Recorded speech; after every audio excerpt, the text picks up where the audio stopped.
बिस्मिल्लाहिर्रहमानिर्रहीम। अस्सलाम वालेकुम। आज हम बना रहे हैं पास्ता सवैयाँ और ये बहुत ही मज़ेदार और लजीज तैयार होती है, तो इसे बनाते हैं। लेकिन इससे पहले अगर आपने इस चैनल को सब्सक्राइब नहीं किया तो सब्सक्राइब कर लें। वीडियो अगर आपको पसंद आती है तो वीडियो के नीचे जो लाइक का बटन होता है उसे दबा दें। 2 किलो दूध लिया है, दूध को लें और इसे एक पॉट में डालें।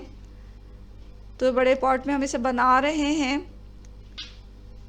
दूध डालने के बाद हम इसे पकाएंगे और पकने के दौरान ही हम इसमें डालेंगे छोटी इलायची। तो यहाँ हमने 5 से 6 छोटी इलायचियाँ ली हैं, उसको इसमें डाल दिया है ताकि ये दूध के साथ ही पके।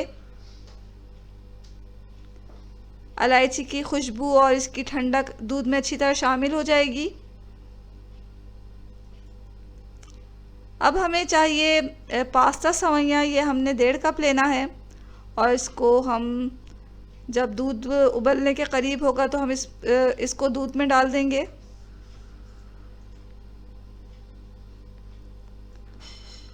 चमचा चलाते हुए मीडियम फ्लेम पर हम इसे पकाएंगे।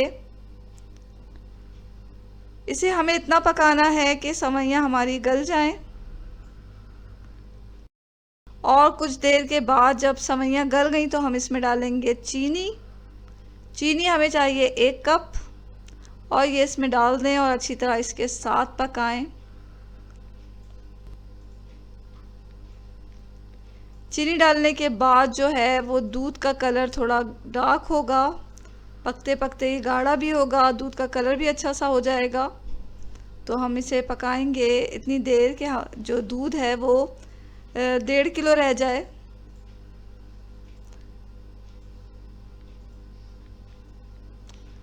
तो मुसलसल चमचा भी चलाते रहें ताकि हमारा जो मीठा है वो पेंदे से ना लगे।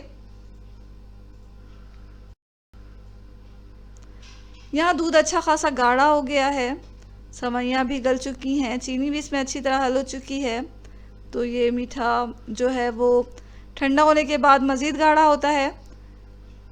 अब हम आखिर में क्या करेंगे कि पिस्ता और बादाम गर्म पानी में भिगोएं और इसके फिर छिलके उतारने के बाद इसे बारीक काट के इसमें शामिल करें।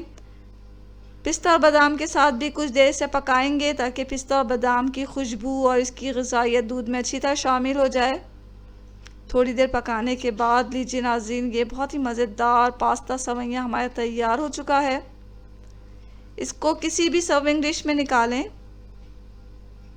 ऊपर से कटे हुए बादाम और पिस्ते डालकर इसे सजाएं और पेश करें। इसे ठंडा करने के बाद फ्रिज में रखने से ना सिर्फ इसका जायका बहुत ही अच्छा हो जाता है बल्कि ये गाढ़ा भी होता है और खाने में बहुत मज़ेदार लगता है। तो ज़रूर ट्राई करें इस मज़ेदार सी रेसिपी को, ख़ुद भी खाएं, अपने घर वालों को भी खिलाएं और अपने मेहमानों को भी पेश करें। यह आपको, आपके घर वालों को और आपके मेहमानों को भी इंशाल्लाह बहुत पसंद आएगा। तो ज़रूर ट्राई करें इस मज़ेदार रेसिपी को और हमें अपनी दुआओं में हमेशा याद रखें। इसके साथ ही अल्लाह हाफ़िज़।